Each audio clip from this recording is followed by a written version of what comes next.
قرآني نبض حياتي، قرآني طهر ذاتي، قرآني عصمة أمري، قرآني طوق نجاتي. قرآني نبض حياتي، قرآني طهر ذاتي، قرآني عصمة أمري، قرآني طوق نجاتي. آيات الله حمتني غمرتني بالبركات، تحفظني من همزات الشيطان ومن زلاتي. آيات الله حمتني غمرتني بالبركات، تحفظني من همزات الشيطان ومن زلاتي. قرآني نبض حياتي، قرآني طهر ذاتي، قرآني إن الحمد لله نحمده ونستعينه ونستغفره ونعوذ بالله من شرور أنفسنا ومن سيئات أعمالنا، من يهده الله فلا مضل له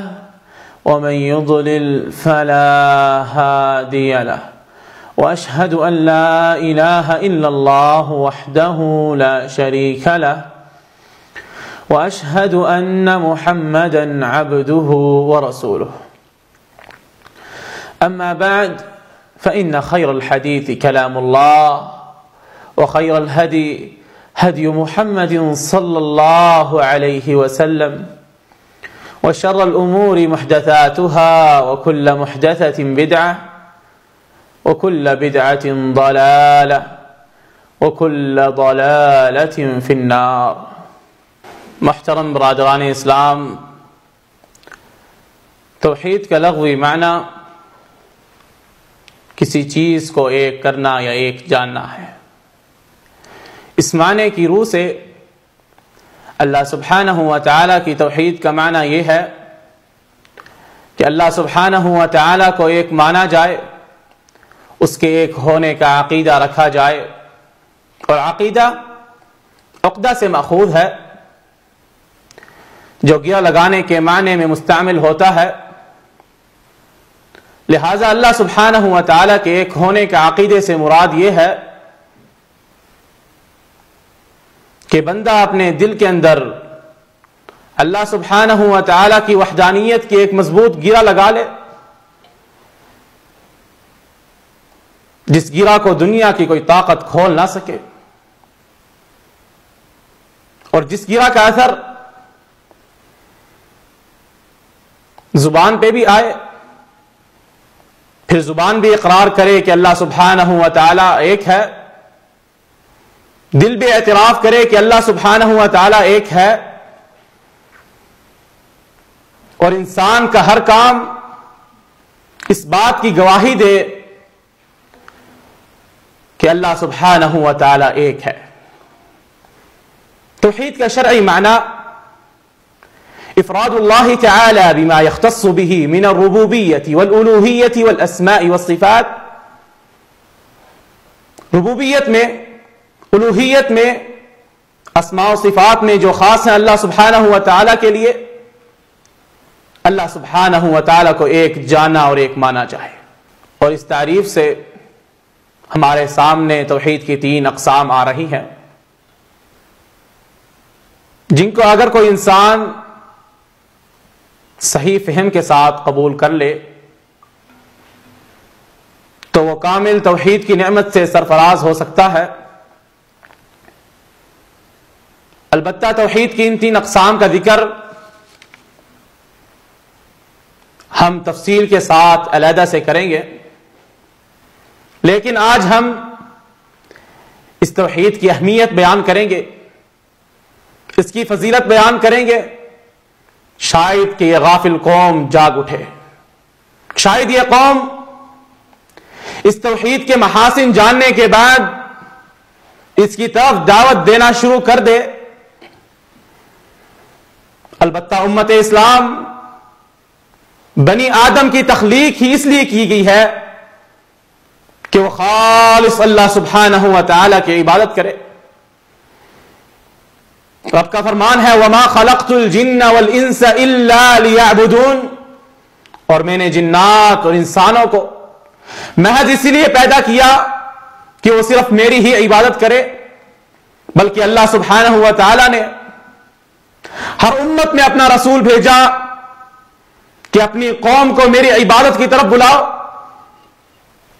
رب ذوالجلال کا فرمان ہے وَلَقَدْ بَعَثْنَا فِي كُلِّ أُمَّةٍ رَسُولًا أَنِ اعْبُدُوا اللَّهَ وَاجْتَنِبُوا الطَّاغُوتَ. اور ہم نے ہر امت میں رسول مبعوث فرمایا اسی دعوت کے ساتھ کہ اللہ سبحانہ و تعالیٰ کی عبادت کرو اور طاغوت سے بچو. ایک اور آیت میں اللہ سبحانہ و تعالیٰ فرما رہے ہیں وَاسْأَلْ مَنْ أَرْسَلْنَا مِنْ قَبْلِكَ مِنْ رُسُلِنَا أَجْعَلْنَا مِنْ دُونِ الرَّحْمَنِ آلِهَةً يُعْبَدُونَ. اور آپ سے پہلے ہم نے جتنے انبیاء مبعوث فرمائے ان سے پوچھیں کیا ہم نے رحمان کے علاوہ کوئی اور معبود مقرر کیے تھے جن کی پوجا کی جاتی ہو؟ ہرگز نہیں. امت محمد صلی اللہ علیہ وسلم اللہ کے لیے ڈر جاؤ اور یہ جان لو کہ ہمارے نبی محمد صلی اللہ علیہ وسلم نے اپنی دعوت کا آغاز ہی توحید کے ساتھ کیا تھا. پہاڑ کے اوپر چڑھے تھے اور کفار مکہ کے سامنے یہی آوازہ بلند کیا تھا قولوا لا الہ الا اللہ تملک العرب والعجم. کہہ دو رب کے سوا کوئی مشکل کشا نہیں، کوئی حاجت روا نہیں، کوئی بگڑی بنانے والا نہیں، عرب و عجم کے مالک بن جاؤ گے. بلکہ اللہ سبحانہ و تعالی نے سورۃ مدثر میں فرمایا ہے یا ایھا المدثر قم فانذر وربک فکبر. اے کپڑا اوڑھنے والے کھڑا ہو جا اور آگاہ کر اور رب کی بڑائیاں توحید بیان کر. امت محمد صلی اللہ علیہ وسلم ہمارے نبی محمد صلی اللہ علیہ وسلم کا عقیدہ بھی توحید تھا.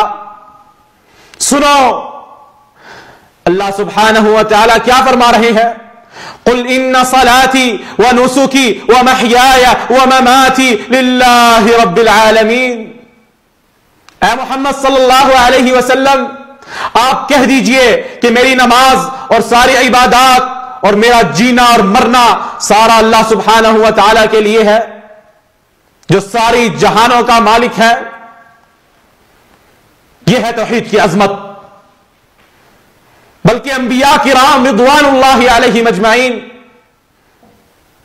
اسی دعوت کو لے کر آئے اور سب کا منہج ایک ہی تھا. نبی اکرم صلی اللہ علیہ وسلم کا فرمان ہے الانبیاء اخوۃ من علات امہاتہم شتیٰ ودینہم واحد.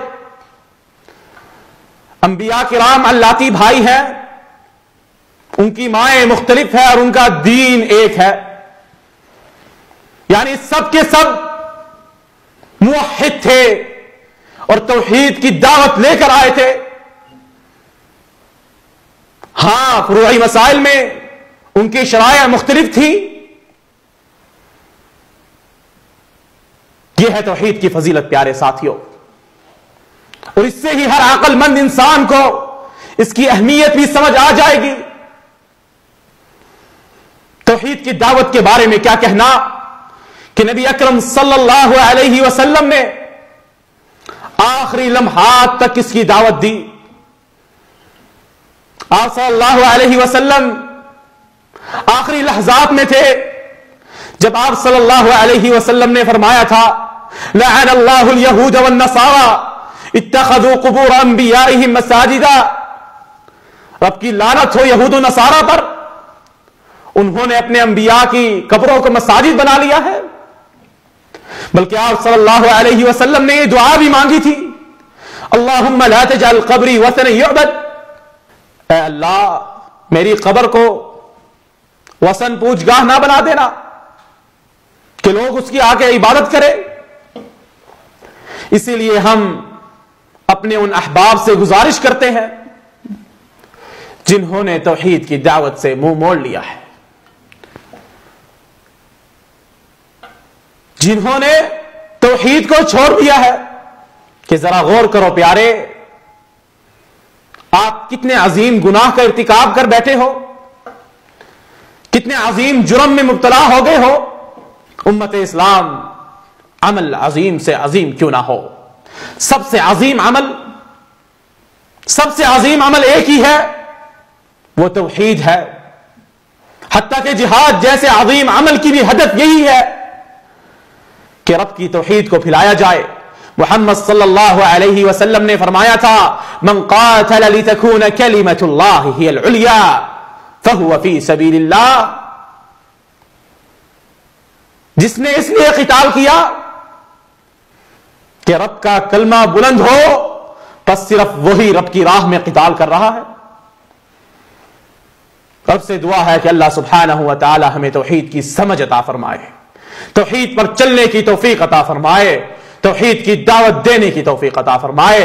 اے اللہ بلد توحید کی حفاظت فرما، حرمین کی حفاظت فرما، ادھر کے حکمرانوں کی حفاظت فرما، ربا مسلمانوں کی حفاظت فرما، مسلمانوں کے حکمرانوں کی حفاظت فرما۔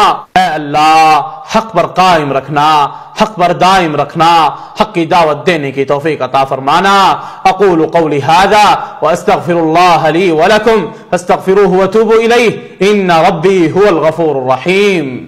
سن ہمارے مولا، سن ہمارے داتا، ہم فقیر تیرے، تو ہے شہنشاہ۔